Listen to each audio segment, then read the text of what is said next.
coup d'État au Niger, intervention militaire, nous allons en découdre avec les nouvelles autorités nigériennes. Les amis, je vous ai dit ici que dans notre lexicon, on parle de nouvelles autorités au Niger et non les militaires. Ce sont les nouvelles autorités.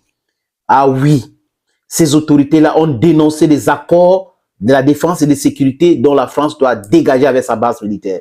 Les Américains, y compris, même comme ils ont nommé une nouvelle ambassadrice là-bas, c'est leur problème. Nous ne voulons plus les bases militaires dans nos pays, oui, nos micro-États et dans notre continent pays qui est l'Afrique. C'est ça, les amis. Et j'ai discuté avec un ami l'autre jour et je lui disais que quand les gens disent que le Burkina Faso, l'armée burkinabé, l'armée malienne ne peut rien contre la CEDEAO, ça me faisait rire. Et j'ai dit à cet ami que c'est des gens qui ne comprennent pas grande chose. Salut les amis et bienvenue. Les amis, vous avez deux armées qui collaborent, qui sont en guerre contre les bandits, contre le terrorisme, financés par ceux que vous connaissez très bien. Les gens qui ont signé les accords pour asphyxier l'Afrique, pour faire que l'Afrique reste toujours dans le sous-développement. Vous avez les gens qui sont en train de faire la guerre. Et vous avez les gens qui sont dans les hôtels, qui sont en train de prendre les salaires, qui s'amusent et tout ça, qui cherchent les filles, qui font l'amour et tout cela, qui ont grossi. Vous prenez l'armée du Ghana. Le Ghana a fait la guerre quand? Le Sénégal a fait la guerre quand? L'armée sénégalaise, est-ce que l'armée sénégalaise est aguerrie pour faire la guerre? Quand on parle de la guerre actuellement où l'Algérie est en train de combattre le terrorisme, le Burkina Faso et le Mali, qui sont là sur le terrain en train de faire la guerre? Qui sont là, très actifs? Est-ce que le Nigeria même, qui est un grand pays, dirigé aujourd'hui par ces trafiquants de drogue, qui n'arrive pas à endiguer le terrorisme de Boko Haram? Je vais vous expliquer dans une vidéo, les amis, pourquoi le Boko Haram prospère au Nigeria. Qui sont ceux-là qui tirent des ficelles, les amis? Pourquoi est-ce qu'on encourage cela? Vous allez comprendre. L'armée béninoise a fait la guerre où, quand, comment? L'armée togolaise a fait quoi? Vous avez vu quelques terroristes qui ont déstabilisé l'armée togolaise, qui ont fui pour aller à Lomé. Je ne dis pas que cette armée est faible. Je ne veux pas parler comme Bazoum, mais je vais dire qu'ils ne sont pas en train de faire la guerre. Maintenant, si on les mobilise, les amis, il y aura d'abord un problème de communication. Est-ce qu'ils se rendent compte? Il y aura un problème de matériel de guerre. Il y a des matériels français, des matériels français, des matériels américains, russes dans beaucoup de ces pays. Comment coordonner cela? Est-ce qu'ils ont pensé à cela? C'est pour cette raison que la réunion des chefs d'état-major de la CEDEAO a avorté au Ghana. Parce qu'il y a des chefs d'état-major qui ne sont pas d'accord. L'armée ivoirienne n'est pas d'accord pour aller faire la guerre au Niger.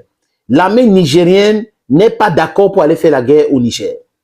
L'armée togolaise n'est pas d'accord. L'armée béninoise n'est pas d'accord. L'armée ghanéenne n'est pas d'accord. Donc, il y a cette dissension-là.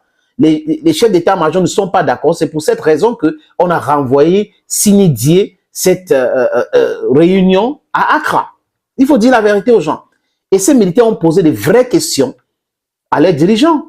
Regardez ça, si on fait ça, si on fait ça. Pourquoi est-ce que vous n'avez pas cherché à ce qu'on se réunit pour combattre le terrorisme? Pourquoi? Parce que ce sont ces discours-là qui viennent des réseaux sociaux et que la jeunesse se pose tous les jours. Les gens qui veulent se mobiliser pour aller sauver quelqu'un qui a pratiquement insulté le Niger, qui a insulté l'armée nigérienne, qui a insulté les Nigériens, un monsieur qui est tchado, libyen, malien, qui refuse cela.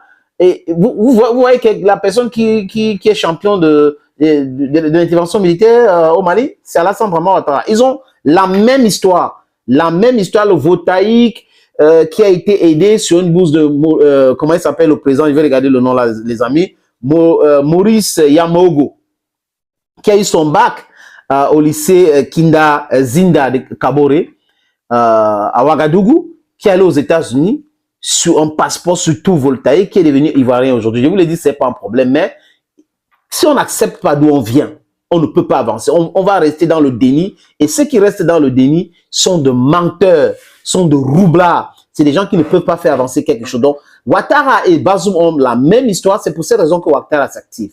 Donc, ces chefs d'état-major ont posé des vraies questions. Maintenant, si on peut attaquer le Niger, vous ne vous rendez pas compte qu'on va exposer nos pays aussi? On va attaquer nos pays. On va attaquer nos pays. Et le Niger les a déjà avertis. Le Burkina et le Mali les a déjà avertis. Donc, il y aura une déstabilisation dans cette sous-région-là. Et c'est ce que la France veut. Parce que la France veut profiter pour bombarder le Mali, pour bombarder le Burkina Faso. Mais seulement la France va trouver les armes sophistiquées qui va détruire les avions de reconnaissance et les avions de chasse là. Vous allez comprendre, les amis. Les amis, je vais vous proposer une vidéo. Franchement, Franklin Nyamsi, j'ai trouvé ça intéressant. Il parle de 5 pays à redouter dans l'intervention militaire de la CEDEAO. Et il présente la force de l'armée. Vous allez écouter, les amis, pour mieux comprendre Franklin Nyamsi. Vous prenez des armées en sommeil, comme l'armée de Ouattara en Côte d'Ivoire. Des armées qui n'ont plus rien fait depuis très longtemps, comme l'armée béninoise, depuis le départ du père Kérékou. Des armées qui ont du mal même simplement à contenir les attaques dans le nord, comme aujourd'hui l'armée togolaise sous Fort Nyassimbi. Vous prenez la non-armée de Guinée-Bissau, qui se cache sous les chaises à la moindre attaque dans la capitale. Vous prenez l'armée de Macky Sall, dont les seules missions à l'étranger sont des missions de l'ONU, c'est-à-dire des missions où on passe le temps à manger, boire, nager dans les piscines des pays étrangers, et puis on se présente comme des gens de bravoure. En quoi les missions de l'ONU? Quelle mission de l'ONU a réussi? Où l'ONU a-t-elle réussi? L'ONU a-t-elle jamais gagné une guerre quelque part? Jamais. Nulle part. L'armée sénégalaise ne peut pas se prévaloir d'être une super armée au nom de sa participation aux missions de l'ONU. Les missions de l'ONU sont des missions régaliennes, sont des missions pour faire grassir les soldats. Je ne dis pas grossir, grassir. Quand ils en reviennent, ils sont tous beaucoup plus joufflus les uns que les autres. Je les ai vus. Je les ai observés à Bamako, les soldats de l'ONU. Une journée d'un soldat de l'ONU, je vous l'ai déjà décrite. Ils se lèvent, ils ne pensent qu'à manger. Quand ils ont fini de manger, ils plongent dans les piscines des villes maliennes. Quand ils ont fini de nagouiller dans les piscines, ils sortent, ils commencent à aligner des bières jusqu'au repas. Et leurs repas sont des buffets puissants. Ils s'empiffrent encore. Quand ils ont fini de s'empiffrer, ils montent dans leur chambre 5 étoiles. Ils dorment jusqu'à 19 h. Ils ressortent à 19 h pour l'apéro. Ils jouent aux cartes. Ils communiquent sur WhatsApp avec leur famille, sur Telegram, sur Signal, sur Facebook avec leur famille. Restés dans leur pays. Ils fument force paquets de cigarettes et même peut-être d'autres substances. Et ils en...